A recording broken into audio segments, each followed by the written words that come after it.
သွားပဲနဲ့ဘာနဲ့သွားမလဲကဲတင်ချင်းဆိုတာဖြစ်အမှရေးထားတယ်နော်ဟောအန်တီကတခါတော့ဆွဲတာဆွဲเสียမလို့ကြာ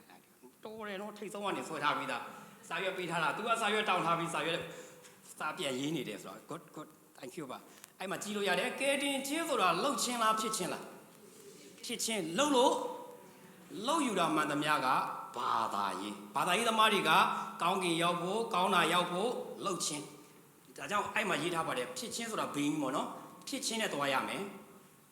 အသက်တာကတော့ doing လှုပ်ချင်းနဲ့တွားမယ်လုံနိုင်လို့တော့မဟုတ်ဘူးလုံနိုင်ဖို့အတွက်ဖခင်ကဖြစ်တဲ့သူကိုခွန်အားပေးမှာနော်လောက်ကိုလောက်ရမယ်မဟုတ်ဘူးငါတို့လုံနိုင်လို့တော့ပထမတော့ထင်မဲ့တက်တာမတကယ်တော့ရှင်ဘောလူပြန်နားလေသွားတာငါကိုခွန်အားနဲ့သူကတကယ်တော့ငါလုံနိုင်တယ်လို့ထင်တာတကယ်တော့လိုကယ်တင်ချင်းရမှာလိုလုံနိုင်အောင်ဖခင်ကခွန်အားပေးမှာဒါပေမဲ့ဘာသာရေးသမားတွေကအသက်တာလုံနေတာလေသူတို့ခွန်အားနဲ့ပဲကယ်တင်ချင်းလဲသူတို့ခွန်အားပဲအဲ့ဒါမှားတာပေါ့နော်ဒါကြောင့်ကယ်တင်ချင်းဆိုတာလှုပ်ချင်းလားဖြစ်ချင်းလားဖြစ်ချင်းလှုပ်လို့မရဘူးမရလို့ပဲဖခင်ကလာလှုပ်ပေးတာဖြစ်တယ်เนาะဒါကြောင့်ကယ်တင်ချင်းဆိုတာကျွန်တော်တို့ဒီနေရာမှာအဲ့ဒါကျွန်တော်တို့သူတပေါင်းကိုလည်းဝင်ငါတဲ့ခါမှာကယ်တင်ချင်းနဲ့ပတ်သက်ရင်ကယ်တင်ချင်းဆိုတာလှုပ်ချင်းနဲ့မသွားဘူးဖြစ်ချင်းနဲ့သွားတာကျွန်တော်တို့ဒါလေးအားလုံးသိပြီးသားဖြစ်မှာပါကယ်တင်ချင်းကတော့တကယ်တော့ဖခင်သခင်ရဲ့အလိုတော်ရဖခင်သခင်ရဲ့ဘလို့ကယ်ခဲ့တယ်ဆိုတာတွေကိုတော့ကျွန်တော်ပြန်မေးရင်လည်းရပါတယ်ကျွန်တော်လည်းဘယ်ကနေဘလို့သွားရမှတော့မသိတော့ဘူးเนาะဒီမှာအားလုံးကသိပြီးသားလို့ပဲကျွန်တော်ကခံယူနေတော့နည်းနည်းခက်နေတာပေါ့နော်ဥပမာဟိုမယုံကြည်သူတွေသွားတင်အခြေခံတွေစတင်ပေးလို့ရပြီမယ်ဒီကတော့ဘယ်ကနေဖြတ်တင်ရမှန်းမသိဘူးဖြစ်နေတယ်ကျွန်တော်စိတ်ထဲမှာပေါ့နော်โอเคဆိုတော့ဖျားသခင်ရဲ့အလိုတော်ကိုလူတွေကသိမလားစမ်းကြည့်အောင်ဖျားသခင်ရဲ့အလိုတော်ကိုလူတွေကသိမလားမသိဘူးယုံကြည်သူတွေရောဖျားသခင်အလိုတော်သိလားမသိဘူးလူတွေကတခြားလူတွေကမသိဘူးပေါ့နော်ဒါဆိုယုံကြည်သူတွေရောဘုရားသခင်အလိုတော်သိပါမလားကဲမေးတော့မှာနော်နောက်မှနေတဲ့သူတွေကိုမေးတတ်တယ်နောက်မှနေတဲ့သူကကိုစိုးစိုးရဲ့ကျွန်တော်မျိုးသမီးရဲ့အန်ကေပဲရှိရသွားရဲ့လေသူတို့ကောင်းငိမ့်နေတာကျွန်တော်ကနောက်ကလူကိုစမေးတတ်တာနော်ဒါပေမဲ့ဟုတ်ပြီကျွန်တော်တို့ဒီလိုအမေခွန်းဒီနေ့ပြောပြီးသားတော့ကျွန်တော်ကျမ်းစာသင်တဲ့အခါမှာနည်းနည်းသင်မယ်အပြန်လန်များများဆွေးနွေးသွားမယ်ဖြေလို့မှားတာကိစ္စလုံးဝမရှိပါမှန်ချင်မှန်မယ်မှားချင်မှားမယ်ပြဿနာမရှိဘူးဖြေလို့ရတယ်ဟုတ်ပြီအန်တီမာလာလူတွေကဘုရားသခင်ရဲ့အလိုတော်ကိုသိပါမလားမသိဘူးယုံကြည်သူတွေရောသိတယ်ယုံကြည်သူတွေကသိတယ်ဒါဆိုရင်တော့ဘေးနာကနေမှကိုဒူးဘုရားသခင်ရဲ့အလိုတော်သိလားထင်တာငါထင်တာပဲဆိုပြီးမှနော်ပြဿနာရှိတဲ့လူတွေအများကြီးရှိတယ်ဟုတ်ပြီယောမဩဝါဒစာအခန်းကြီး1အဲ့ဒါလေးကိုကျွန်တော်နည်းနည်းပြောပြချင်တယ်ယောမဩဝါဒစာအခန်းကြီး1အပိုက်ငယ်18လောက်ကိုကျွန်တော်ကြည့်ရအောင်ကျမ်းစာသင်တယ်ဆိုတော့နည်းနည်းအခုတော့ကျမ်းစာနည်းနည်းဖတ်ဖို့တော့လိုလာလိမ့်မယ်အဲ့ဒါလေးအိမ်မှာတော့နည်းနည်းတော့ပြောခဲ့ဘူးတယ်ယောမဩဝါဒစာအခန်းကြီး1အပိုက်ငယ်18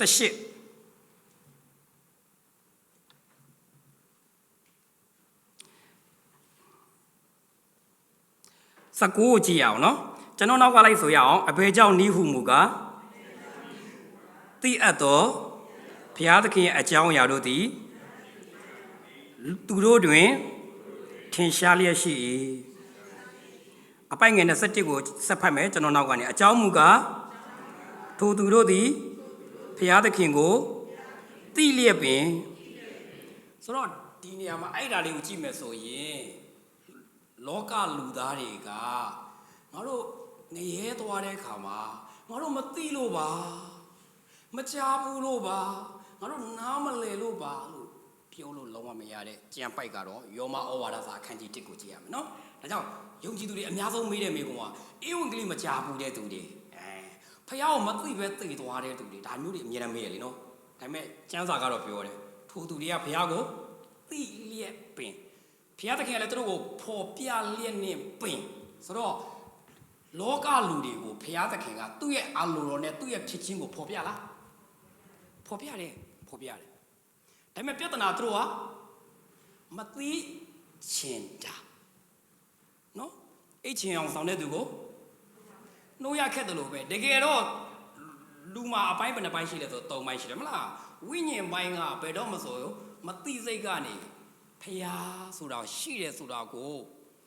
ဖျားမရှိပါဘူးလို့ပါဇက်ကပြောရင်းနဲ့ပဲသူတို့နှလုံးသားထဲကနေမသိစိတ်ကရှိတယ်လို့ဝန်ခံရအောင်ဝိညာဉ်ကရှိတယ်နော်ဒါကြောင့်သူတို့ကတကယ်တော့ရှိနေတဲ့ဖျားဖော်ပြနေတဲ့ဖျားကိုသူတို့ကမသိချင်တာဟုတ်ပြီနော်ဆိုတော့ဒီနေရာမှာဖျားသခင်ရဲ့ဖော်ပြချက်2ချက်ရှိတယ်ကယ်တင်ခြင်းအရင်ဆုံးရဖို့အတွက်ဖျားသခင်ရဲ့ဖော်ပြချက်က general revelation and special revelation ဒါကကျွန်တော်တို့ယုံကြည်သူမှန်ရင်နည်းနည်းသိရမယ်နော် general revelation နဲ့ special revelation theology မှာဆိုရင်တော့ဒါ theology proper လို့ခေါ်တဲ့ဘုရားသခင်အကြောင်းမှာသင်ရင်ဒါသိကိုသိရမယ်ဆိုတော့ general revelation ဆိုတာဘာလဲရေပူရထင်ရှားဖော်ပြတယ်ဥပမာဖြင့်ဒီစัจ java လာကြီးအိမ်နေတစ်ပင်နေတဘာဝအရာတွေကိုကြည်ချင်းအပြင်ဒါတွေကအလိုလျောက်ပေါ်လာတာမဟုတ်ပဲနဲ့ဖန်ဆင်းရှင်ရှိတယ်ဆိုတာသိနိုင်တယ်သိလို့လေရအောင်ဘုရားကသိစေလူတွေကအင်ဂျီတစ်စိတ်ကြည့်တာနဲ့ brain သိတယ်ရေမွေးနဲ့သိတာနဲ့ဘာတစ်စိတ်လဲသိတယ်မလားကားကြည့်တာနဲ့သိတယ်လေသိနိုင်တဲ့နော်ကျွမ်းတယ်နော်သူတို့ကစကားဝဲလိုက်တယ်ရန်ကုန်ဆိုတက်ဆီသမားတွေကသိလိုက်ပြီကားပေါ်တက်လိုက်တယ်နဲ့မင်းတိုင်ရင်သားမလားသိလားနော်လူမကြည့်ဘူးနော်အတန်ကြည့်လိုက်တာနဲ့သိလားသိတယ်နော်ဘာကြောင့်လဲဒါလူတဘာဝအရာသူခွဲခြားနိုင်တယ်လို့ကျွန်တော်တို့ရဲ့ဒီလူတိုင်းမှာဝိညာဉ်အရာရဖန်ဆင်းတဲ့ဖရာရှိတယ်ဆိုတာကိုဖန်ဆင်းထားတဲ့အရာတွေကိုကြည့်တာနဲ့သိလို့ရတယ်ဒါပေမဲ့သူတို့ကမသိချင်တာနော်အဲ့ဒါကိုမမေ့နဲ့နော်ဒါကြောင့် general revelation ဒီ general revelation ကိုကြည့်ပြီးတော့ကဲတင်ချင်းရဖို့မဟုတ်သေးဘူးဖရာရှိတယ်ဆိုတာသိမယ်သိပြီးရင်စိတ်ဝင်စားသွားမယ်နော်စိတ်ဝင်စားမယ်ဟာတကယ်ဖရာတော့တဆူဆူတော့ရှိမှာပဲဥမာစာရူစင်းတို့ကဘာမှာနာမည်ကြီးခဲ့တယ်လေဖတ်ဘူးလားစာရူစင်းအိန္ဒိယဆိုသူတို့ဖန်ဆင်းရှင်တော့ရှိမှာပဲဆိုတော့နော်တချို့တွေအဲ့လိုနဲ့ပဲ satellite ရှာမယ်ခါမှာဘယ်ကိုပြန်ရောက်လာမလဲ special revelation general revelation ဆိုတာကဖန်ဆင်းထားတဲ့သဘာဝအရာတွေကိုပြောတာနော် special revelation ကြတော့ special ဖြစ်သွားပြီလေ general မဟုတ်တော့ဘူး okay special revelation ကဘာဖြစ်မလဲ special revelation ကနှစ်ခုရှိတယ်နော် special revelation မှာနှစ်ခုကဘာဖြစ်မလဲအမစာပေါ်စမ်းကြည့်တာပါမသိလည်းပြဿနာမရှိဘူးအောက်မှာကယ်တင်ခြင်းနဲ့ပတ်သက်ရင်ကျွန်တော်လာမယ်နော်အခုဒီနေရာမှာကယ်တင်ခြင်းနဲ့ပတ်သက်ရင်ဘုရားသခင်ဘက်ကနေလူတွေကိုကယ်တင်ခြင်းရဖို့အတွက်ဘုရားသခင်ကပြင်ဆင်တဲ့ဖန်ဆင်းတာဒီကြည့်ခြင်းအပြင်ဘုရားရှင်မရှိပါဘူးလို့ညင်းရင်းနဲ့ပင်လင်ရှိတယ်ဆိုတဲ့မသိစိတ်ကနေရှိပြီးသားပြီးတော့လဲသူတို့ကတကယ်တော့အဲ့မှာ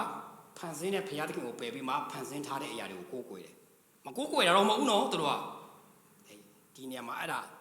general ပေါ့ရေးဘူးရအဲ့ဒီ general ကနေပြီးမှစိတ်ဝင်စားပြီးတကယ်ဘုရားကိုရှာတဲ့သူကဘယ်ကိုဘုရားပေးတယ်လဲဆို special ကိုပေးတယ်နော် special revelation ကြမှာကယ်တင်ခြင်းတကယ်ရမှာအဲ့ special revelation မှာအချင်းတစ်ချက်ရှိတယ်ဘာဖြစ်မလဲအဲ့ဒါကိုမေးတာနံပါတ်1ဒီသားတော်နော် the son of god ဖြစ်တဲ့ယေရှုခရစ်တော် special နော်ဒါတကယ်ယေရှုခရစ်တော်ဒီယေရှုခရစ်တော်ကိုယုံမှသာကျွန်တော်ကယ်တင်ခြင်းရမှာ general revelation ရဖန်ဆင်းခြင်းရှိတယ်ကွာဆိုတာကဘာသာတရားတွေတော်တော်များများမှလည်းတုံ့တင်တယ်လीနော်ဖျားရှိတယ်ကွာယုံပါတယ်ကွာလို့ပြောရုံနဲ့မရသေးဘူးဆိုတာဖျားလို့ပြောရုံနဲ့ကယ်တင်ခြင်းမရဘူး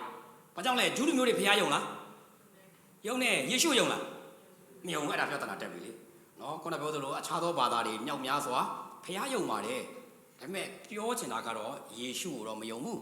ဆိုတော့ဒီနေရာမှာ special revelation ကနံပါတ်1ဒီယေရှုခရစ်တော်နံပါတ်2ဒီနှုတ်ကပတ်တော်ဆိုတဲ့တမန်ကျမ်းစာပေါ့ဒီကနေ့ကျွန်တော်တို့ကတော့မြင်နိုင်ရတဲ့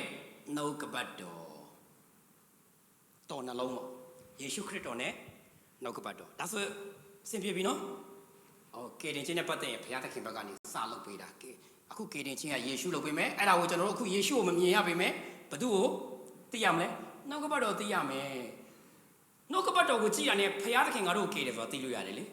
ဘုရားကတော့ချစ်တယ်ဆိုတာဘယ်လိုသိလဲ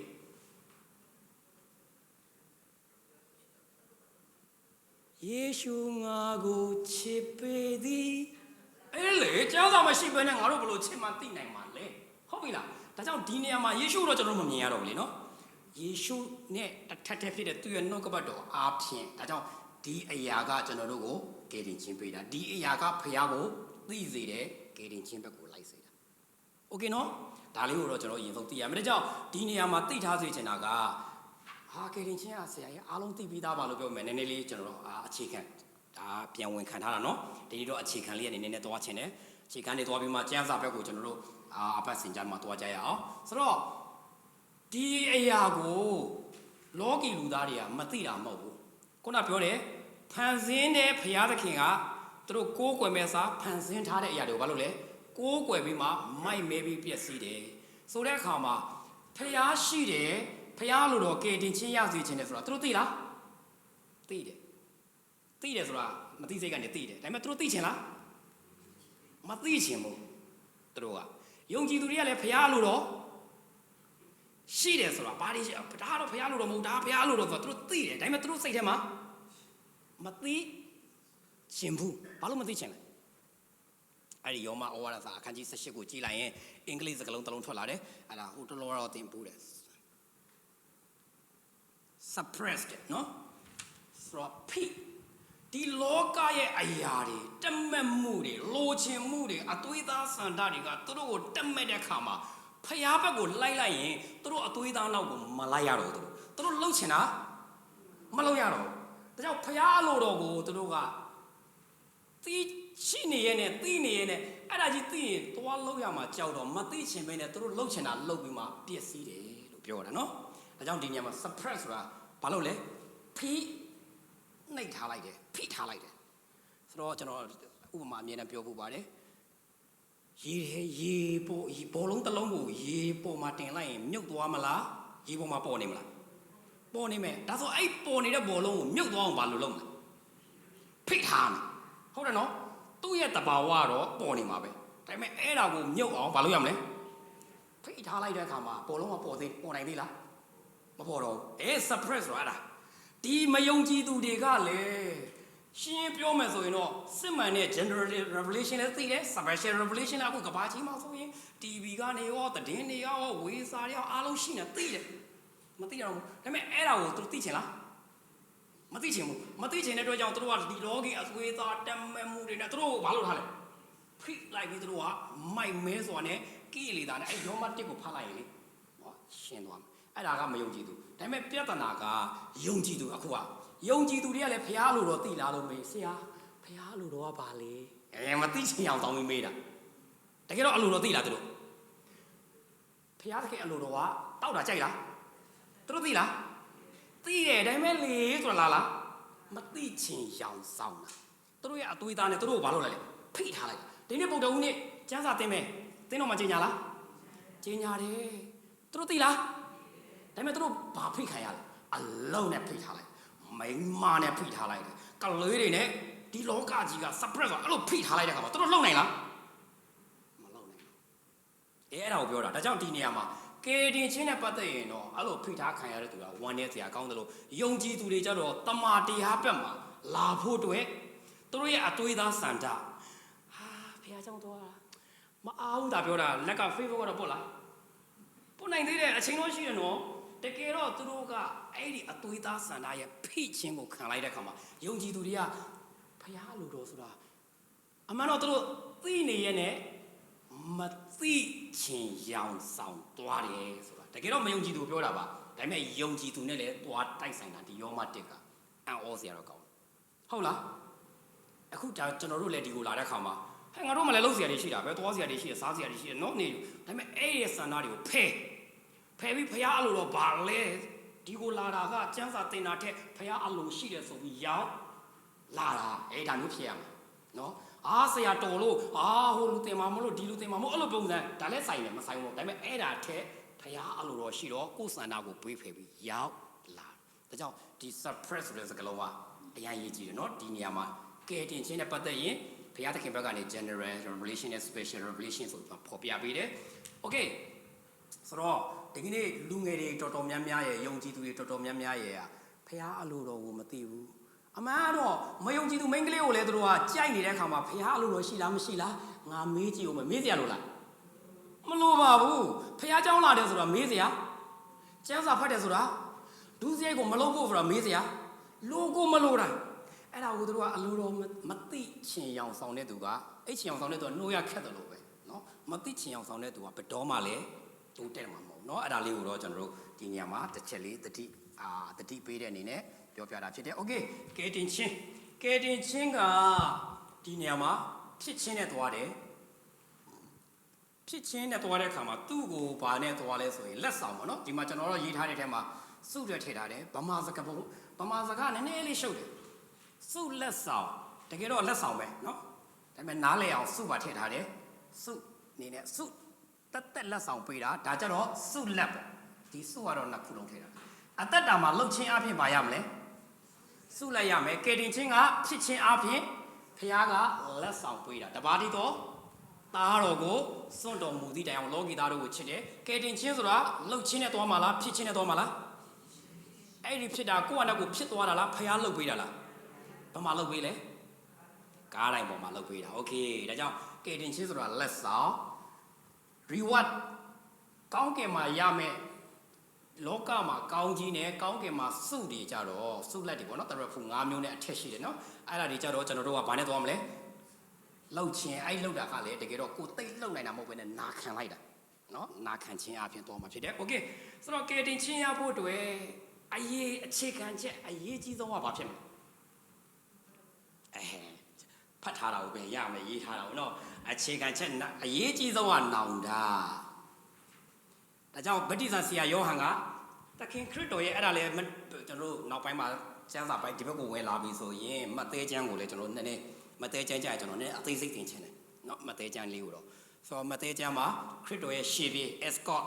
ရှေ့ပြေတမန်တော်ဘာသူဖြစ်မလဲဗတ္တိဇံဆရာယောဟန်သူတရားဟောလားဟောတယ်ဘာဟောလဲတစ်ချက်ပဲနောင်တရကြလော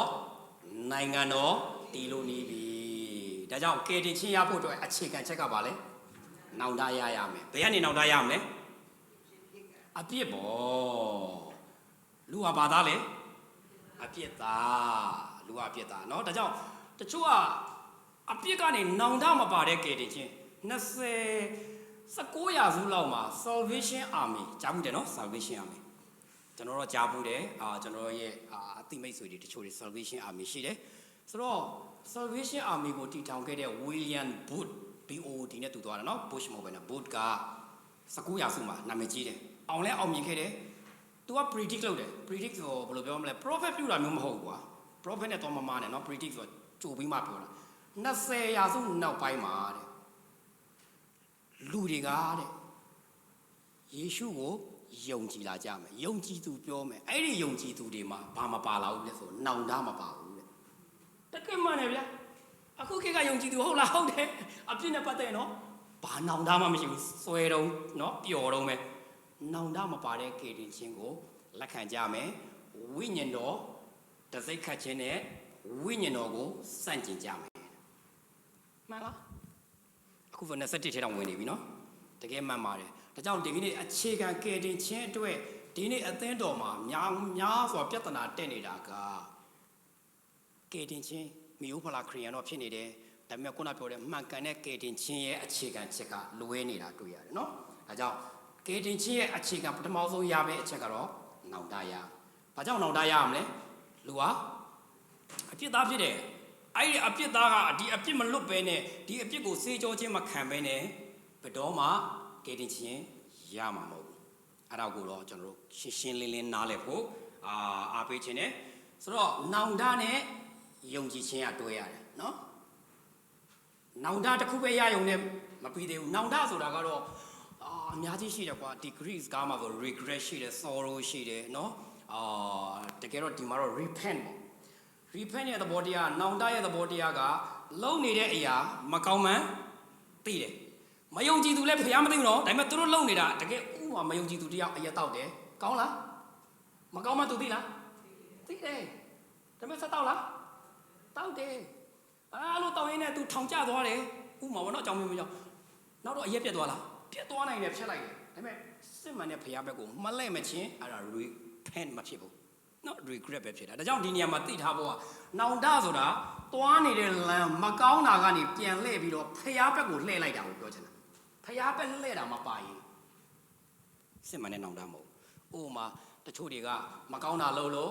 မိမနဲ့စကားများလို့နောင်တရသွားတယ်ပြန်ကောင်းလာတဲ့သူတွေရှိတယ်ဥပမာပြုတ်ပြင်းရေးအကြောင်းတွေရှိတယ်လေနော်လောကမှာလည်းလူငယ်တွေမူရေးစေဝါနေပြုတ်ပြင်းတာသူတို့ပြတ်သွားတာလေကောင်းလာကြတယ်လေဒါပေမဲ့ဖျားဘက်တော့မရောက်လာဘူးလေကေတင်ချင်းမရအောင်အဲ့ဒါမျိုးနောင်တကိုပြောတာမဟုတ်ဥမာဖြင့်ရှင်းရှင်းလေးပြောမှဆိုတော့ယူဒရှကာယုတ်ပေါ့ကွာယူဒရှကာယုတ်သိတယ်မလားမသိဘူးမှန်ပြန်ကြည့်ရမယ်လေလာကနောက်တာပါနော်ယူဒရှကာယုတ်နောင်တရလားရပါတယ်ကျမ်းစာမှာတော့ဒါပေမဲ့အဲ့ဒီနောင်တမျိုးမဟုတ်တာကိုပြောပြတာသူဖျားဘက်ကိုမလဲလာဘူးသူ့ကိုသူပဲနော်ဆုံးစီရင်သွားတယ်အဲ့ဒီနောင်တမျိုးကိုပြောတာနည်းနည်းနားလဲပျောက်သောသားသူလည်းနောင်တရလားရပါတယ်ငါအဖေမှာအဖေအိမ်လဲလာလားလဲလာတာဗောငါအဖေအိမ်ပြန်မယ်ကွာဒါပေမဲ့ကျွန်တော်တို့ကဒီကနေ့ပျောက်သောသားတော်တော်များများအပြစ်လို့လားမာမန်သိတယ်အေးလေဘယ်တတ်နိုင်မလဲငါဝတ်စာစားလဲငါဘဝနဲ့ငါပဲနေလိုက်တော့မယ်ဆိုပြီးနောင်တတော့ရနေတယ်ပြန်မလဲလာတဲ့အာမျိုးကိုပြောအားဒါမျိုးကစစ်မှန်တဲ့နောင်တလုံးဝမဟုတ်ဘူးဟုတ်ပြီလားဒါကြောင့်နောင်တဆိုတာကိုလုံနေတဲ့အပြစ်ကနေပြန်လဲလာတာအပြစ်ဘယ်နှမျိုးရှိလဲတော်တယ်ဘာနဲ့ပါဖြစ်မလဲအောင်မို့လေဗမာလိုကျွန်တော်ပြောတဲ့ခါမှာအပြစ်ကဗီဇာအပြစ်နဲ့ဒုစရိုက်အပြစ်ဒါလေးတော့ကေတင်ချင်းလေးပါလေးသူများကိုပြောတဲ့ခါမှာပေါ့နော်အတင်ချင်းဒါကတော့ကျွန်တော်ဗဟုသုတအနေနဲ့မဟုတ်ဘဲနဲ့အားလုံးတော့သိမှာပါဗီဇာအပြစ်ကျွန်တော်တို့ငရဲသွားတာကဗီဇာအပြစ်ကြောင့်သွားတာလားဒုစရိုက်အပြစ်ကြောင့်သွားလားဒုစရိုက်အပြစ်ကြောင့်မဟုတ်လား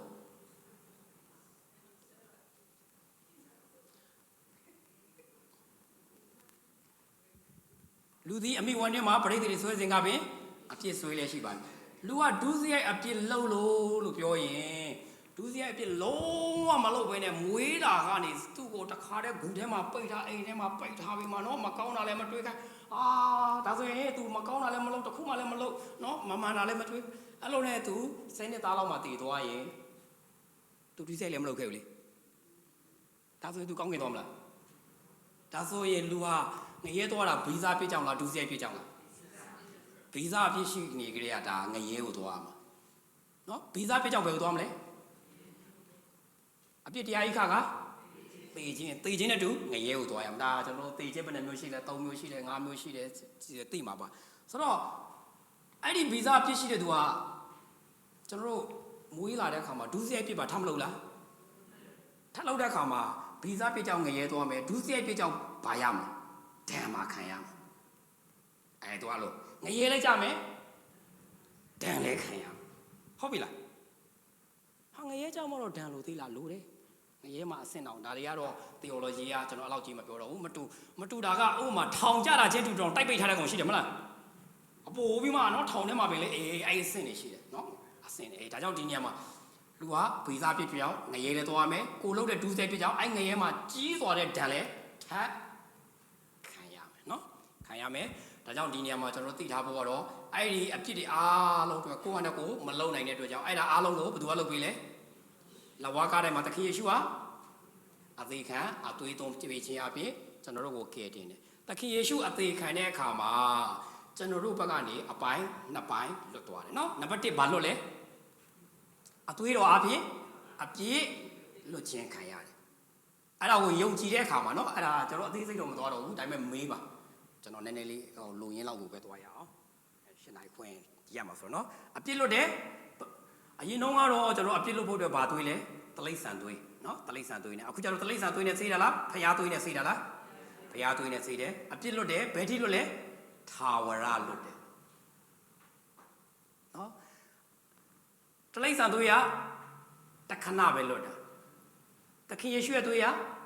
ထာဝရလွတ်တာဒါကိုကျွန်တော်တို့သခင်ယေရှုကအသေးခံနဲ့အသွေးသွင်းပေးတယ်တကြိုးတယ်3ရက်မြောက်မှာရှင်ပြန်ထားမြောက်တယ်ထိုအရာကိုအဲ့ဒါပြီးခဲ့တဲ့ဘက်မှာဘယ်သူတရားဟောလဲဟုတ်လို့လားဘာတရားဟောလဲဂလာတိထဲကနေပြီးမှဝင်ကလေးကဒါပဲလေ နော်ခရစ်တော်သည်ငါတို့ပြည့်ပြကြောင်းနော်တီကောငါ15တီကနေ3ကကေတင်ချင်းရဲ့အခြေခံချက်ပဲနော်ဒါမပါဘဲနဲ့ဒါမရှိဘဲနဲ့ယုံကြည်သူလို့ပြောလို့မရဘူးဒါကမိန်ပဲဟာဒါတော့ပြင်းစရာကောတော့ဝိညာဉ်တို့လားဒါခင်ဗျားလှဲမှာဒါကမိန်ဒီအခြေခံတော့မအောင်မြဲယုံကြည်သူတွေလောက်ပြနိုင်တဲ့ယုံကြည်သူတွေအမှုတော်ဆောင်တွေအများကြီးရှိတယ်ဒီအခြေခံတော့လွယ်လို့လုံးဝမရဘူးเนาะโอเค3ရက်မြောက်မှာရှင်များထိုးရကိုကျွန်တော်တို့ယုံကြည်တဲ့နေ့ရက်နေ့စပြီးတော့ဖရာသားဖြစ်တယ်အပြည့်လွတ်ချင်းခံရဟုတ်ပြီဆိုတော့ယုံကြည်သောအဖြစ်ကျေးဇူးတော်ကြောင့်เนาะဒါကြောင့်ကျေးဇူးတော်ကျွန်တော်တို့ကိုဖရာသခင်ရဲ့ကေတင်ခြင်းကထိုကနေလွတ်ပေးတယ်ဟုတ်ပြီဆိုတော့တိတ်ဒီဘက်အချမ်းတိတ်ပြောစရာမရှိတော့ဘူးမေးစရာပါရှိမလားဆွေးနွေးစရာကေတင်ချင်းတကယ်ဆိုရင်တော့လူဒီနေရာမှာနည်းနည်းပြဿနာရှိတာလေးတွေရှိပါတယ်ကျွန်တော်အရန်ကြီးအသေးစိတ်မပြောတော့လို့ဗာမေးချင်လဲကေတင်ချင်းရပြီဒါလည်းရေးကြည့်တယ်ဒီမှာကျန်းစာလာတင်ကေတင်ချင်းငါလည်းမလေးကျွန်တော်လိုက်ထွင်ထားရင်တော့ကျွန်တော်ပြောရမှာနည်းနည်းအားနာနော်အတွေ့အကြုံရကျွန်တော်အတွေ့အကြုံရပြောပြမယ်ဖတ်တီတယောက်ရှိတယ်နာမည်တော့မပြောတော့ဘူးအဲ့ဖတ်တီကြီးကအသက်တော်နည်းနည်းကျွန်တော်ထက်လဲတော်တော်လေးကြီးနေပါပြီကျွန်တော်တင်တန်းတစ်ခုမှတင်တဲ့အခါမှာကျွန်တော်ကကေတင်ချင်းတင်တယ်ဒီဘက်မှာအသက်တာမှာဆီယမတယောက်တင်တယ်သူကအဲ့မှာတက်တဲ့အခါမှာအသက်တာဘက်မှာတက်နေတာပေါ့ညကျတော့စကားပြောရင်းနဲ့သူ့ရဲ့လေတံကြားတဲ့အခါမှာကျွန်တော်ကသိဖတ်တီကေတင်ချင်းရောရပြီလားကျွန်တော်မေးတာပေါ့နော်ရိုးရိုးသားသားအမလေးဆရာတက်တော်ငယ်ငယ်လေးရှိသေးတယ်ငါတို့ကဟိုးဘယ်နှစ်ကေတင်ချင်းရထားတာဖတ်တီသားဆိုကေတင်ချင်းဘယ်လိုရလဲအမလေးငါ14နှစ်သားနဲ့ငါရေပတိစာခံထားပြီးသားဆိုတော့လည်းအသားကြဲလေးကျွန်တော်ထက်ကြဲတယ်10သားလောက်ကြဲတော့ကျွန်တော်လည်းအရင်မငြင်းရောအကောင်ကလည်းကြီးတိတ်မသိတော့လေအဲ့လိုနဲ့နေတော့တကယ်တော့သူကေတင်ချင်းမရသေးဘူးမရသေးပေမဲ့နောက်ပိုင်းမှာသူကကျွန်တော်တို့မိတ်ဆွေတွေဖွင့်တယ်3လတင်တန်းဆိုတာရှိတယ်ပေါ့နော်3လတင်တန်းတစ်နှစ်မှာအဲ့ဒါသူလာတက်တော့ကျွန်တော်အဲ့မှာကျန်းစာတင်ပေးတာဟုတ်တင်ပေးနေသူအကောဒီမှာပြောမှာအားနာနော်သူ့ကိုကကျောင်းအုပ်ကြီးနှစ်ချင်းကျောင်းအုပ်ကြီးသူကပါပဲပြောငါအကိုကအမေရိကန်ပြန်ကျောင်းအုပ်ကြီးဆိုတဲ့အစတာကိုပဲသူကတုံးတာလေနော်ဂုံယူစရာပါပဲသူ့အနေနဲ့တော့ဂုံယူတာပေါ့နော်ဒါပေမဲ့သူ့အကိုအဲ့ဒီအမေရိကန်ပြန်ကျောင်းအုပ်ကြီးဖြစ်တယ်နဲ့သူကေတင်ချင်းရတယ်ဘာဆိုင်လို့လဲဘာမှဆိုင်ဘူးလေနော်ကျွန်တော်တို့ကသိရဒါပေမဲ့ तू ကတော့အဲ့ဒါကိုဆိုင်တယ်ငါတို့မျိုးရိုးရတယ်လို့ငါဖေကတင်အောင် तू ကဒါမျိုးပဲပြောတာဟုတ်နောက်ပိုင်းမှာတကယ်ပဲအဲ့3လတင်တယ်ဖျားကျေးဇူးတော်ကြောင့်ပေါ့နော်အဲ့မှာကျွန်တော်ကေတင်ချင်းနဲ့တင်တဲ့အခါမှာပေါက်သွားတယ်ပေါ့နော်ဖျားကျေးဇူးတော်ကြောင့် तू ပေါက်သွားတဲ့အခါ तू မားတယ်ဆိုတော့ကို तू ဝန်ခံပြီးမှအဲ့ခါကျတော့အကြီးကျယ်ဘာနဲ့ဘသူနဲ့ပြန်ပြဿနာတယ်သူ့အကူကြီးနဲ့ပြဿနာပြန်တက်အဲ့ကနေနော်မြို့တော်မပြောတော့ပသိမ်ကနေမှကားနဲ့စီးနဲ့သူ့ကိုရိုက်ဖို့ရွာကိုလွတ်တာကျွန်တော်ဝိုင်းမှာဖုန်းဆက်တော့ကျွန်တော်ကိုယ်တိုင်တိုက်ပုံနဲ့မြို့နဲ့မှာသွားဖြည့်ရှင်းဖို့နော်သွားရတယ်ဆိုတော့ပြောချင်တာကသူအေးငွေလေးသူ့ရွာမှာသူ့အဖေရဲ့ယုံကြည်သူကိုပြန်လောက်တော့သူ့ကိုကြီးကမင်းချင်းနေနဲ့ပေါင်းတဲ့အတွက်ကြောင့်နဲ့မင်းလမ်းမားပြီဆိုပြီးမှသူ့ကိုရွာနေထုတ်ဖို့ကြိုးစားတာပေါ့နော်ဆိုတော့ကျွန်တော်အဲ့လိုပြောရတဲ့အကြောင်းရင်းကအသက်ကြီးတာငယ်တာနဲ့မဆိုင်ဘူးတချို့ကမျိုးပါလာခရီးရန်နေကျွန်တော်တို့ကိုယ်တိုင်လည်းကြီးလာတော့เนาะတကြောင်ကေတင်ချင်းဆိုတော့အချိန်ချင်းတော့ကြားဖို့လိုတာပဲပြောပြနေရတာပဲဒါတကယ်ဆိုရင်တော့တကယ်အခြေခံလေးပဲကျွန်တော်လှမ်းပြောပြနေတာဒီထဲမှာလည်းတကယ်နားမလည်ဘူးဆိုတာတချို့ကျတော့လေအသက်ကြီးရင်တော့ရှက်တာပေါ့ကွာဒါတော့ပုံဝင်လေးပြောတော့အခုချိန်ကျမှမေးရမှာဒါတွေကသူများမေးမှာဆိုတာမျိုးဖြစ်တတ်တယ်ဖြစ်လဲဖြစ်ပါတယ်ဒါပေမဲ့ကျွန်တော်တို့ကတော့ဒီနေရာမှာမေးတာတဲ့မေးရမှာအားနာတယ်ကွာဆိုလိုမျိုးဖြစ်ကောင်းဖြစ်နိုင်ပါတယ်ဒါပေမဲ့ကေတင်ချင်းကတော့သခင်ယေရှုမပါဘဲနဲ့ယေရှုတရားမပါဘဲနဲ့လုံးဝမရဘူးအသင်းတော်အားဖြင့်မရဘူးဆရာတွေအားဖြင့်မရဘူးယောဟန်တေစနစ်ကျွန်တော်နောက်ကနေလိုက်ဆိုရအောင်ထိုသူကိုလက်ခံတော်များတည်ဟူသောကိုတော်ကိုယုံကြည်သောသူတို့ဟာဘုရားသခင်သားဖြစ်ရသောခွင့်ကိုပေးတော်မူ၏ထိုသူဆိုတာဘာလို့လဲသခင်ယေရှုခရစ်တော်ရဲ့ကယ်တင်ခြင်းအသွေးသွင်းခြင်းတကြိုခြင်းရှင်ပြထမြောက်ခြင်းကိုမိမိနှလုံးသားမှာတကယ်ယုံကြည်တာနဲ့အပြည့်လွတ်တယ်အဲ့ဒီအပြည့်လွတ်တာကိုယ့်ရဲ့လှုပ်ဆောင်ခြင်းနဲ့မဆိုင်ဘူးဖခင်ရဲ့လှုပ်ဆောင်ခြင်းဆိုတာကိုသိပြီးသားဖြစ်မှာပါနော်ကျွန်တော်တို့မယုံကြည်သူတွေလို့အသေးစိတ်တကယ်ဆိုတော့အသေးစိတ်သင်ပေးချင်တာဒါပေမဲ့နည်းနည်းပြန်အားနာတယ်လို့ခံစားနေလို့ကျွန်တော်လည်းနော်ဆိုတော့လွတ်ပြီးအဲ့ဒီလွတ်တဲ့သူကဘသူသားဖြစ်ပြီလဲဖခင်သားဖြစ်ရ အဲ့ဒီကတော့ကျွန်တော်တို့ရတယ်ဒါပေမဲ့ပြဿနာရှိတယ်73ကျတော့ပြန်မရတော့နော်စနစ်တီကတော့ဖျားသားဖြစ်ရတော့ခွင့်ကိုပေးတော်မူ၏ကျွန်တော်နောက်ကလိုက်ဆိုတော့ထိုသားတော်မူကလူမျိုးနဲ့မဆိုင်အဲ့မှာ negative 3ခုလာတယ်လူမျိုးနဲ့မဆိုင်ဆိုတော့ကျွန်တော်တို့ကဒီနေရာမှာပထမမွေးခြင်းကတော့လူမျိုးနဲ့ဆိုင်လားဆိုင်တယ်ဒုတိယမွေးတဲ့လဝါကားတိုင်းမှာဖျားမွေးလာတဲ့အခါမှာလူမျိုးနဲ့မဆိုင်တော့ဘူးလူမျိုးနဲ့မဆိုင်တဲ့အတွက်ကြောင့်လူမျိုးနဲ့ယက်တည်လို့မရဘူးနော်ဝိညာဉ်ရေးဆိုတာလူမျိုးပေါ်မှာမသွားတော့ဘူးများစွာသောသူတွေကဘောနကင်မဖြစ်တဲ့အခါမှာလူမျိုးနဲ့သွားတယ်ဒါပေမဲ့အော်စရာကောင်းတာလဲဘောနကင်ပြန်ဖြစ်တဲ့အခါမှာလဲလူမျိုးနဲ့ပဲပြန်သွားနေတယ်ဆိုရင်တော့နည်းတော့အဲ့မှာပြန်ဖြစ်တာတဲ့နော်ဒါကြောင့်ကျွန်တော်တို့ဒီအခြေခံကိုမမှန်လို့လားလို့ပဲပြန်ခံပါတာဒီနေရာမှာပြောတယ်ထိုသားတို့မူကလူမျိုးနဲ့မဆိုင်ဘူးပထမမွေးခြင်းကလူမျိုးနဲ့ဆိုင်လားဆိုင်တယ်ကျွန်တော်ကအဖေမေကချင်းကမွေးလာရင်ချင်းပဲဒုတိယမွေးတာကတော့ဘယ်သူမွေးပေးလဲဖျားမွေးပေးတယ်ဘယ်မှာမွေးပေးလဲလဝါကားတိုင်းမှာပထမမွေးခြင်းကတော့ကျွန်တော်အမေကစိတ်ုံမှာမွေးပေးတယ်နော်ဂရင်တရားလာရှိုးစိတ်ုံမှာမွေးပေးတယ်တိကျသိတယ်ဒုတိယမွေးခြင်းကဘယ်မှာမွေးပေးလဲဆိုပြီးယုံကြည်လို့မသိဘူးဖြစ်နေတယ်ပထမမွေးခြင်းကျတော့ကျွမ်းသလားမမွေးနဲ့မွေးနေလဲအလို့ရတယ်ဒုတိယမွေးခြင်းကျတော့မသိဘူးရပါတယ်မသိတာသိတာတော့အရင်ကြီးတော့မဟုတ်ဒါပေမဲ့နားလေသိချင်တာပြောတာနော်ဒါကြောင့်လူမျိုးနဲ့မဆိုင်ဆိုတော့လူမျိုးပေါ်မှာအခြေမခံဘူးနောက်တစ်ခုကတော့မိတုံတန်ဝါတာအားဖြင့်ဖွာတော့တာမဟုတ် negative 3ခုသူပါတယ်မိတုံတန်ဝါတာအားဖြင့်ဆိုတော့ဘာလို့ပြောချင်တာလဲမိဘအဖေနဲ့အမေပေါင်းမှပထမမွေးလာတာမလားကျွန်တော်တို့ကအဖေမေမပါပဲမွေးလာတဲ့သူရှိလားရှိလို့လည်းမရဘူးလေပထမမွေးခြင်းကနော်ပထမမွေးခြင်းကအဖေနဲ့အမေလိုကိုလိုတယ်ဒါပေမဲ့ဒုတိယမွေးခြင်းကအမေနဲ့ဖေမလိုဘူးမိတုံတန်ဝါဒဆိုတာမိဘနဲ့မိဘပေါ်မှာသွားတာမဟုတ်ဘူးတတိယကတော့လူအလိုလျောက်ဖွာတော့ဒါမဟုတ်အလိုလျောက်ဖြစ်လာတာလောကကြီးမှာတဘာဝကေတင်ချင်းဆိုတာကောင်းကင်ရောက်တဲ့ခါမှာငါကောင်းလို့ရောက်တယ်လို့ငါကံကောင်းလို့ရောက်တယ်လို့ပြောစရာကြောင်း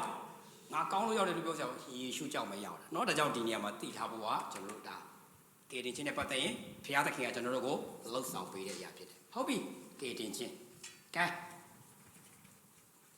တလောင်းနဲ့ရက်ကြည့်မယ်ဒါပေမဲ့အဲ့ဒါကေတင်ချင်းမရှိသေးတယ်ဒုတိယတစ်ဆင့်ပြီးမှကျွန်တော်ဟိုဘက်ကိုသွားလို့ရမှာကေတင်ချင်းရတာနဲ့ကေတင်ချင်းစိတ်ချတာနဲ့နည်းနည်းကွာတယ်เนาะဒါကေတင်ချင်းရ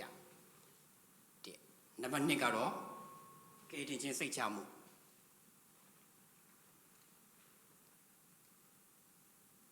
တရားလေးတော့နည်းနည်းထည့်ပြောပါဒီနှစ်ခုလေးပေါ့နံပါတ်1ကတော့သခင်ယေရှုကိုမိမိကယ်တင်ပိုင်ရှင်ဖြစ်ယုံကြည်လက်ခံတဲ့နေ့ကနေစပြီးတော့ကယ်တင်ခြင်းရတယ်အဲ့ဒါကကိုလုံးလို့ရတာမဟုတ်ဘူးကိုတော်လို့ရတာမဟုတ်ဘူးကိုကြိုးစားလို့ရတာမဟုတ်ဘူးဘုရားသခင်ရဲ့လဝါကတိုင်းမှာမေတ္တာနဲ့အသွေးသွင်းပြီးအသေးခံပေးတဲ့ဘုရားရဲ့ကျေးဇူးတော်ကြောင့်ရတယ်နားလေလေအားလုံးနားလေမယ်လို့ယုံပါတယ်ကိုတူမေးစရာရှိလား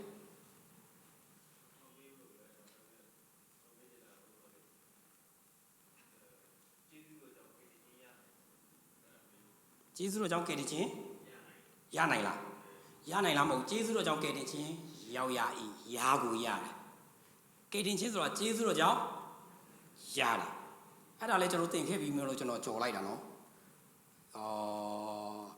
ဒီနေရာမှာဂလာတိယုံကြည်သူတွေကယုံလဲယုံ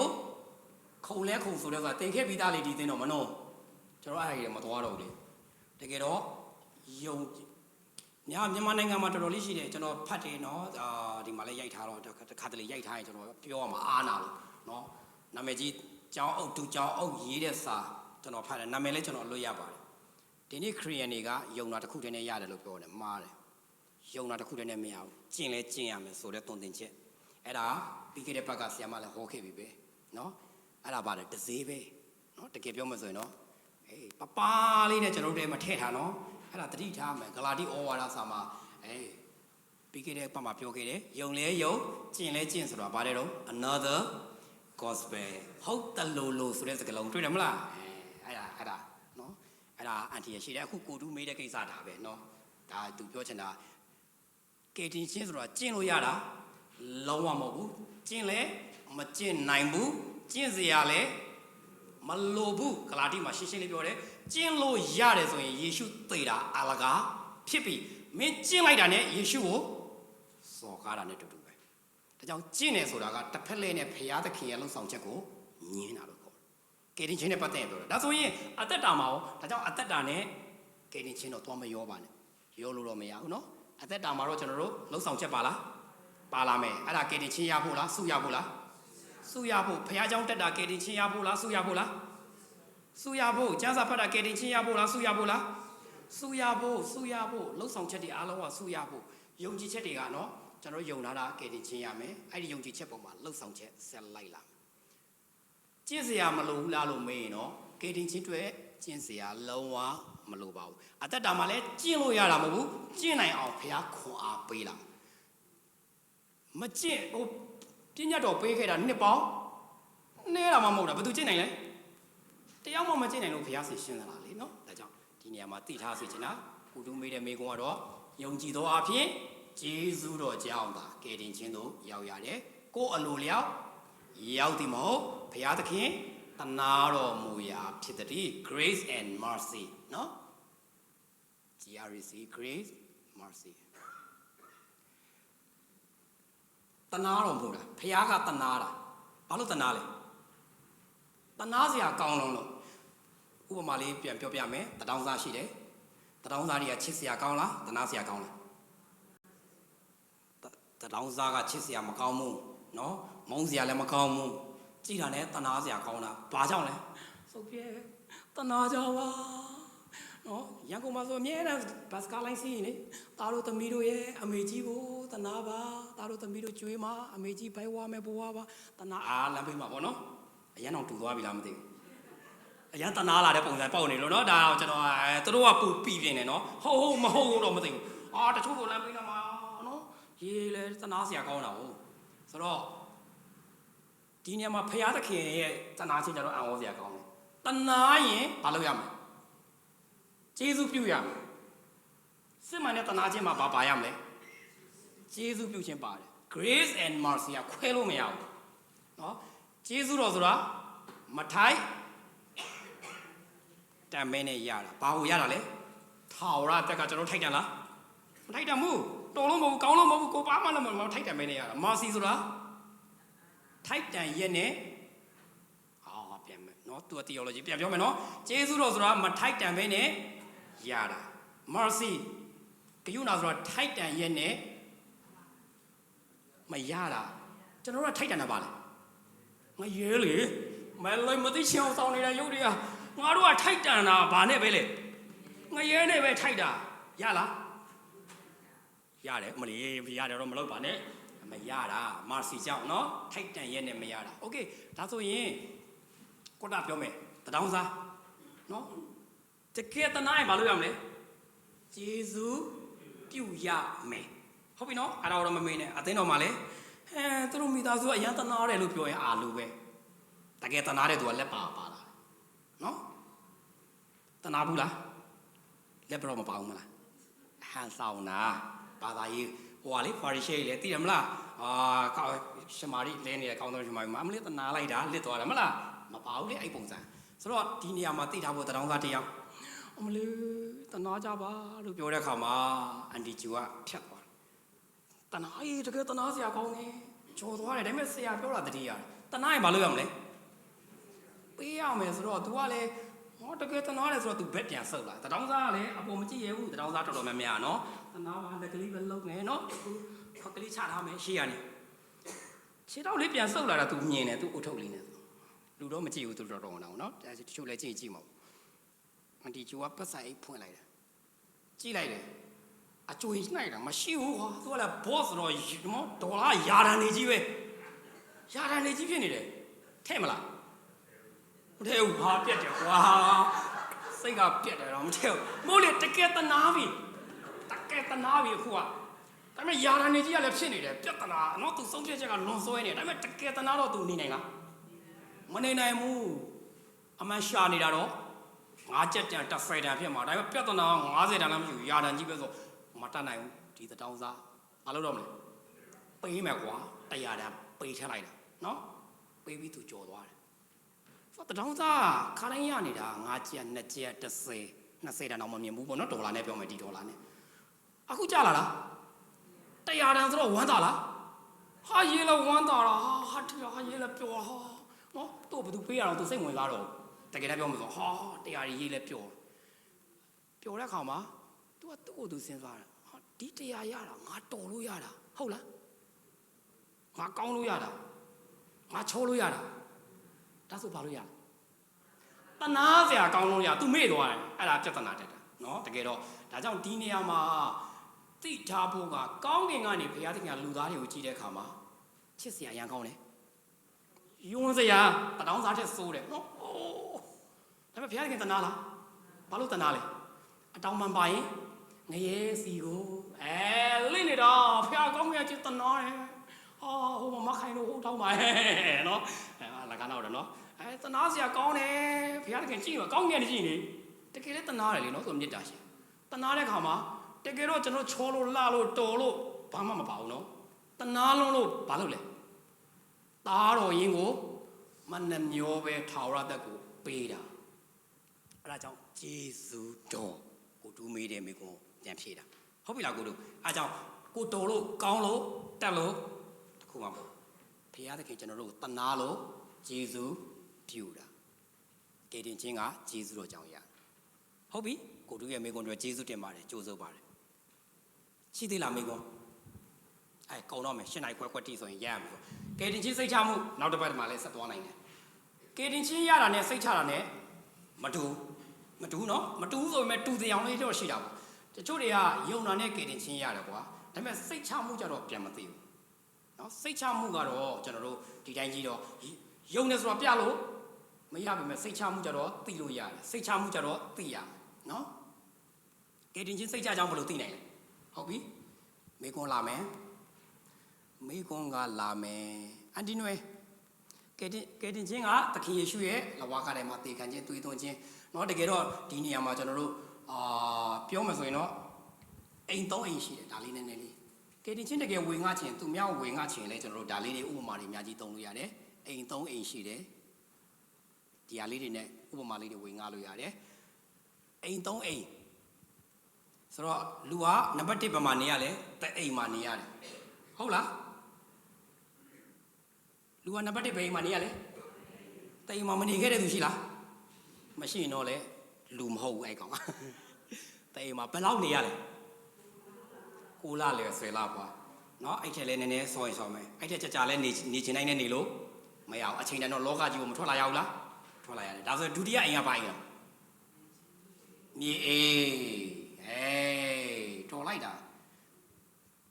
တဲ့အိမ်မှာတော့9လမြေအိမ်မှာဘယ်လောက်နေလဲမြေအိမ်ကြတော့เนาะအကန့်အသတ်တော့ရှိသွားပြီဒါပေမဲ့နေချင်နိုင်နေလို့တော့မရဘူးအလုံးစုံတော့120ဒါတော့တော်တော်များသွားပါပြီအဲ့လောက်ကြီးလည်းမနေချင်ပါဘူးမလားထားလိုက်အန်တီနော်အဲ့လောက်တော့မနေချင်ဘူးမလားဖျားတခင်ထားသလောက်ပေါ့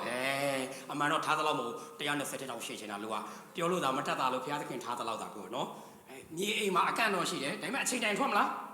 တိမ်မှာလည်းအကန့်ရှိတယ်အချိန်တိုင်ထွက်ရမယ်နော်နောက်ဆုံးတော့ကောင်းကင်အိမ်နာဘာအိမ်လာတော့မတော်โอเคအဲ့ဒီအိမ်3အိမ်နဲ့တွဲပြီးမှတရား3မျိုးဆိုတာလေးနဲ့เนาะသူတစ်ပါးကိုလည်းဝင်ငှလို့ရတယ်တရားဘယ်နှမျိုးရှိလဲ3မျိုးရှိတယ်သိလားတရား3မျိုးဒါအမြဲတမ်းကြားဖို့မှာပါမဆာဘောနံပါတ်1တရားပါတရားလေနံပါတ်1ကလာမလဲအဲ့ဒါမကြော်နဲ့လေအပြစ်တရားလေခုနပဲပြောထားခဲ့လေအပြစ်တရားဒါကြောင့်လူကတအိမ်မှာနေစဉ်ကလေးကဘာတရားသူ့ကိုထုတ်ထားလဲအပြစ်တရားလူဒီအမိဝန်ထဲမှာပရိသေတွေဆွဲစဉ်ကပင်အပြစ်ဆွဲလျက်ရှိတယ်အပြစ်တရားရဲ့သူ့ရဲ့ benefit အကျိုးအခါကဘာလဲတော့သေခြင်းသူ့ရဲ့အကျိုးကသေခြင်းကိုသွားမှာနော်သေထဲမှာနေကြရလဲသေနိုင်လားသေနိုင်တာပဲနော်အပြစ်တရားရဲ့သူ့ရဲ့အကျိုးဆက်ကသေခြင်းမြေအိမ်မှာနေတဲ့လူဖြစ်လာပြီလောကကဘာကြီးမှာနေတဲ့ခါမှာဒါမြေအိမ်ပဲမြေအိမ်မှာနေတဲ့အချိန်မှာကျွန်တော်တို့ကိုအပြစ်တရားရဲ့နော်အဆက်ဖြစ်တဲ့နောက်ထပ်တရားပါတရားလဲတရား3မျိုးမှာ3မျိုးပဲရှိတာလေခုနကျေးဇူးတရားနဲ့အပြစ်တရားကြားမှာပါရှိလဲပညာတရားလေဟဲ့the love ခဲ့တဲ့သူတွေပြညတ်တရားကိုမေ့နေတာအောင်မလေးကျွန်တော်တို့ဒီကနေ့လောကကြီးမှာဘာသာရေးသမားတွေအားလုံးကဘာနဲ့သွားလဲပြညတ်တရားလောက်ရမယ်နော်ကောင်းတာလုံးမှကောင်းတာဖြစ်မယ်အဲ့ဒါဘာတရားလဲပြညတ်တရားဘာသာရေးတာမှာလူသားတိုင်းကိုချုပ်ကင်ထားတာပြညတ်တရားဒါပေမဲ့အတွင်းထဲမှာရှိတာအပြစ်တရားနော်အပြစ်တရားရဲ့အခါသေခြင်းပြညတ်တရားရဲ့အကျိုးဆက်ကဘာလဲကြိမ်ချင်းပြညတ်တရားတိုင်းမကျင့်တဲ့သူကကြိမ်ချင်းခံစေဟုတ်တယ်မလားမလွယ်ဘူးနော်ဒါကြောင့်ဒီမြေအိမ်ကနေကျွန်တော်တို့အချိန်တိုင်းထွက်မလားထွက်ရမှာထွက်ပြီးရင်ဘယ်အိမ်သွားမလဲရွှေအိမ်ရွှေအိမ်ရဲ့စန့်ကျင်ဘက်ကတော့မီးအိမ်ငရဲမီးအိမ်ဘယ်အိမ်သွားချင်လားတော့ဒီပြညတ်တရားနောက်မှာရွှေအိမ်ကိုတကယ်သွားချင်ဘာနဲ့ရမလဲဘာတရားကြံလဲကျေးဇူးတရားကျေးဇူးတရားကတော့ကျင့်ခြင်းကနေလွတ်မြောက်စေတယ်ခုနကိုတူမေးတဲ့မိကွန်းနော်ကျေးဇူးတရားကခုနပြောတယ်အခုဒီမြေအိမ်ကနေထွက်အောင်မလားကိုတူမထွက်ချင်ဘူးမလာရေးဘလောက်ဆွဲလဲချိန်တိုင်းထွက်ရမှာထွက်တဲ့အခါမှာရွှေအိမ်သွားမလားမီးအိမ်သွားမလားမီးအိမ်ဆိုတာဒီလိုမီးအိမ်လေးကိုပြောတာမဟုတ်ဘူးငရဲမီးအိမ်ပြောတာနော်အောင်မလေးအဲ့ဒီရွှေအိမ်ကိုသွားချင်တော့ဘာနဲ့ပဲလဲလွတ်လာကျေးဇူးတရားနဲ့ပဲလွတ်မယ်နော်ဒါကြောင့်ဒီညမှာကေတင်ချင်းနဲ့ပတ်သက်ရင်လည်းအချက်တွေအများကြီးရှိတယ်ဥပမာမယုံကြည်သူတွေကိုမိတ်ဆွေတွေကိုကျွန်တော်ဝေငှချင်တယ်ပါညာဆိုရင်အဲ့လိုအကြံဖြင်းလေးတွေနဲ့နော်ဝေငှလို့ရပါတယ်ကိုတူပဲအိမ်သွားမလဲ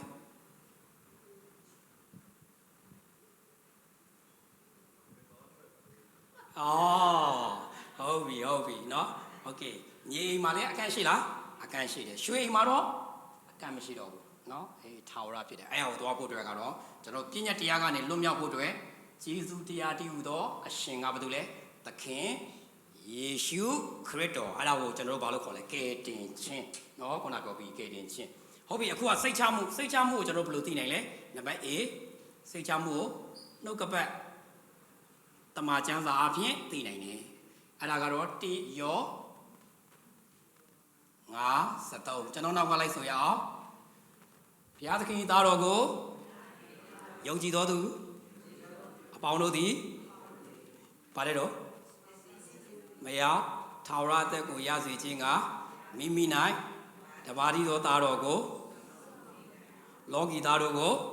ချစ်တော်မူ၏ယော36နဲ့အမြဲတမ်းမှားကြတာပေါ့အဲ့လိုလားအခုရေးထားတာ1ယော53ခုနရွတ်နေတာယော36အဲ့လိုတော့မနှောက်နဲ့နော်အဲ့လိုတော့မနှောက်နဲ့တော်တယ်ဒါပေမဲ့နည်းနည်းလေးချော်နေတယ်အဲ့မှာကဒါကကေတင်ချင်းပေးတဲ့ကြံပိုက်ဒါကကေတင်ချင်းကိုရတယ်ဆိုတော့သိစေတယ်ရနော်ဘုရားသခင်သားတော်ကိုယုံကြည်သောသင်တို့သည်ထာဝရအသက်ကိုကိုယ်တိုင်ရသည်ဟုမသိစေခြင်းကလားသိစေခြင်းကလားသိဒါကြောင့်ကေတင်ချင်းစိတ်ချမှုကသိနိုင်လားသိနိုင်တယ်ဒါပေမဲ့ဝမ်းနဲ့စရာကောင်းတာကဘာပေါ်မှာအဖွဲနှစ်ဖွဲ꿰တယ်ခရိယာမှာကေတင်ချင်းဆုံးရှုံးတယ်ဆိုတဲ့ဖွဲနဲ့မဆုံးရှုံးဘူးဆိုတဲ့ဖွဲကနှစ်ဖွဲ꿰တယ်နော်ခရိယာထဲမှာပဲဒါကြောင့်ညင်းမယ်ဆိုလေနှစ်ပေါင်းများစွာကြညင်းလာတာအခုမှတော့ကျွန်တော်တို့လာမညင်းနဲ့ကျွန်တော်ကတော့ပို့ပွင့်လင်းလင်းဝင်ခံရင်လုံးဝမရှုံးဘူးဆိုတဲ့ဘက်ကနေကျွန်တော်ရထားတာဖြစ်တယ်ဒါကြောင့်သင်ကရှုံးနေဆိုရင်လည်းသင်သဘောပဲကျွန်တော်မညင်းဘူးဒါသင်သဘောပဲဒါပေမဲ့ကျွန်တော်ရဲ့ရည်တည်ချက်ပဲပြောပြတာနော်ကေတင်ချင်းဆိုတာကျွန်တော်တို့လှုပ်လို့ရတာမဟုတ်သလိုကျွန်တော်တို့လှုပ်လို့လည်းရှုံးစရာကြောင်းလုံးဝမရှိဘူးကေတင်ချင်းဆိုတာရှုံးနေတဲ့ကိစ္စမဟုတ်ဘူးဘာကြောင့်လဲဖျားလှုပ်ပေးတာနော်ဒါကြောင့်ဒီနေရာမှာသိထားဖို့ကဲတင်ချင်းကမရှုံးနိုင်ဘူးဆုလက်ကရှုံးနိုင်လားရှုံးနိုင်တယ်အဲ့ဒါခွဲဖို့လို့တယ်သူတို့ကဆုလက်ရှုံးတာကိုကဲတင်ချင်းရှုံးတာနဲ့သွားမားနေတယ်ဒေါ်စုရဲ့ဆုတွေဒေါ်အောင်ဆန်းစုကြည်ဆုလက်တွေရလားပြန်ရုပ်သိမ်းခံရလားရနော်ဆုလက်ကတော့ရှုံးနိုင်ကျွန်တော်တို့လောကမှာဘုရားသခင်အလိုတော်နဲ့မြည်ဒါပေမဲ့ကဲတင်ချင်းကတော့ကျေးဇူးတော်ကြောင့်မရှုံးနိုင်ဘူးဒါကြောင့်ဒီကဲတင်ချင်းမရှုံးနိုင်တဲ့ကိစ္စကဒီမှာကဲတင်ချင်းစိတ်ချမှုကိုဘာကြောင့်သင်လဲတချို့ကကဲတင်ချင်းရှုံးနိုင်တယ်လို့ခံစားကြတယ်ငါမှားသွားရင်ငါတခုခုလောက်တာမှားသွားရင်ကဲတင်တဲ့ခုနပြောတဲ့ကိုတူပြောတဲ့ယုံကြည်တဲ့ကဲတင်ချင်းတော့ရပြီဒါပေမဲ့ဒီကိစ္စကျတော့တော်တော်များများတိုင်ပန်မယ်နော်နောက်တစ်ပတ်ကျရင်ကျွန်တော်ရှင်းမယ်ဆရာကခုနပြောသလို တိတိကျကျပြောတဲ့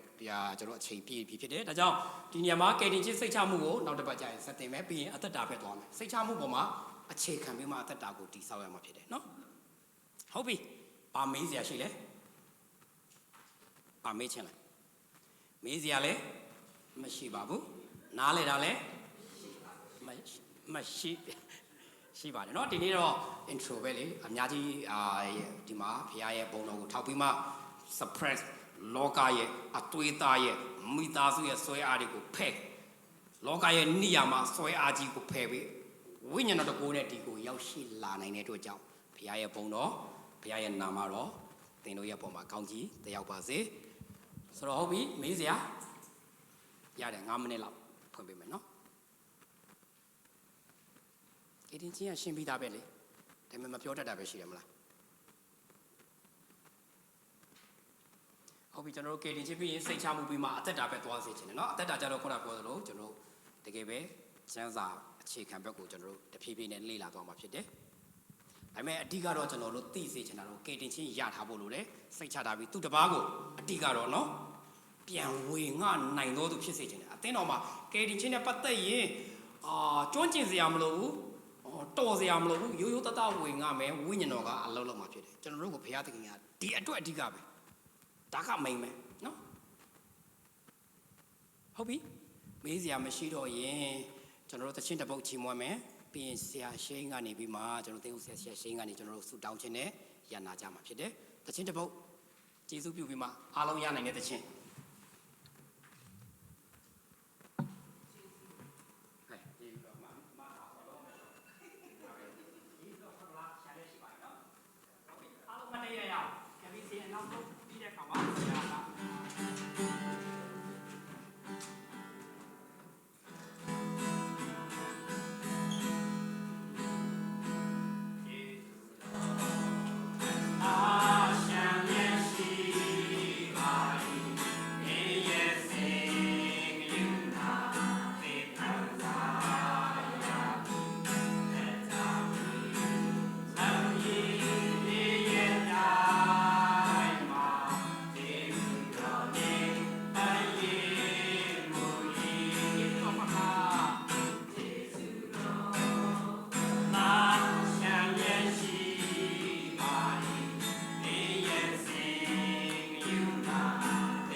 Hallelujah ဒီနေ့ကျွန်တော်တို့ Bible study ပထမအဆုံးပြန်ပြီးတော့မှเนาะကျွန်တော်တို့ face to face ပြန်စတဲ့အခါမှာအခု online မှာလူရောက်200ကျော်တက်ပါတယ်လို့ international ပေါ့เนาะဆိုတော့လူတွေဆာငါလျက်ရှိတယ်နောက်ဒီညနေကယ်တင်ခြင်းနဲ့ပတ်သက်ပြီးတော့ဆက်ထွေးလက်ခုပ်တီးเนาะ thank you ဆက်ထွေးဆိုတော့ online မှာရှိတဲ့ညီကောင်မောင်နှမများကျွန်တော်တို့နှစ်ပတ်တစ်ခါကျွန်တော်တို့ Wednesday ညမှာ Bible study separate ပြုလုပ်မှာဖြစ်တယ် Zoom နဲ့ international သွားတဲ့ဥစ္စာကိုလည်းကျွန်တော်တို့အဲ့လိုတပတ်ချဆက်ပြီးသွားလျက်ရှိပါတယ်လို့ဘာလို့ဆိုတော့တချို့အဲ့ဒီ network ကလည်းဆက်ပြီးတော့အလုပ်လုပ်လျက်ရှိပါတယ်အသင်းတော်ကိုဘုရားသခင်ဆက်လက်လမ်းပြလျက်ရှိတယ်ယနေ့ညနေအားလုံးစုစုပေါင်းအယောက်32ယောက်တက်တယ်ကျေးဇူးတင်တယ်နောက်ပတ်တွေလည်းလာပါအထူးသဖြင့်ကယ်တင်ခြင်းနဲ့ပတ်သက်ပြီးတော့မှเนาะစိတ်ချမှုရှင်းလင်းမှုတွေကိုပို့ပြီးတော့သိချင်တဲ့မိတ်ဆွေတွေကိုလည်းခေါ်လာပေးပါเนาะခေါ်လာပေးခြင်းအဖြစ်လဲ investment ပေါ့နောက်ကျွန်တော်တို့တနာရီဆိုဆရာထွေး thank you ကျွန်တော်တို့လေမြန်က9နာရီထွက်မဆိုရင်9နာရီပဲထွက်တယ်လေဘယ်ချိန်ရမယ်ဆိုရင်ဘယ်ချိန်ရောက်တယ်ဆိုတော့ကျေးဇူးတင်တယ် we stick to the time and God bless you เนาะဆိုတော့ကျွန်တော်တို့ဆုတောင်းကြပါစို့ဖဖျားရှင်ဒီနေ့ကိုရရှင်ရဲ့ကောင်းမြတ်တဲ့ဧဝံဂေလိနဲ့ကယ်တင်တော်မူခြင်းကျေးဇူးတော်ကြောင့်ကျွန်တော်တို့ဒီနေ့လွတ်လပ်စွာဖြင့်ဝတ်ပြုကိုးကွယ်ရခြင်းအခွင့်ကိုပေးတဲ့အကြောင်းကျေးဇူးတင်ပါတယ်နှုတ်ကပတ်တော်ကိုလည်းဆက်လက်ဆံငါလက်ရှိကြတဲ့ online မှာကြည့်နေတော့သူများဒါအပြင်ဒီနေ့ face to face လာကြတဲ့သူများအားလုံးအတွက်ယေရှုတင်လို့နှုတ်ပတ်တော်ဝင်ငါပေးတဲ့ဆရာထွေးရဲ့ဆက်လက်ကိုရရှင်ဝိညာဉ်တော်ဖျားသူကိုဥဆောင်ပါလမ်းပြပါသူကိုဘာဆက်ပြမတွင်တရားမလဲဆိုတာကအစပြင်ဆင်ပေးပါအသင်းတော်ဒီလေကိုရရဲ့ခန္ဓာကိုယ်ဖြစ်သည့်အတိုင်းယခုလိုနောက်ဆုံးသောချိန်ကာလမှာအသင့်အနေထားကိုရရှင်ရဲ့တဒုသမီးဖြစ်တန်ရှင်ခြင်းလက္ခဏာအသက်ရှင်ခြင်းလက္ခဏာဖျားသခင်နှစ်သက်သောလက္ခဏာ၌ရှင်သန်ဖို့ရန်အတွက်လည်းဆက်လက်ပြင်ဆင်ပေးနေတဲ့ချိန်တိုင်းအတွက်ယေရှုတင်ပါတယ်။ online မှာတော့ကောင်းဒီနေ့အတူတကွရောက်ရှိနေတဲ့သားသမီးဒီကိုလည်းကောင်းကြီးပေးပါအိမ်ပြန်လန်းခီကိုလည်းပို့ဆောင်ပါသားသမီးတို့ချမ်းရှိတဲ့ချိန်တိုင်းသက်တာအားလုံးကိုယေရှုတော်ချီးမွမ်း၍သခင်ယေရှုဖခင်နာမ၌အတူတကွအနန္တဆုတောင်းပါရမြတ်စွာသောအဖဖခင်အာမင် God bless you and good night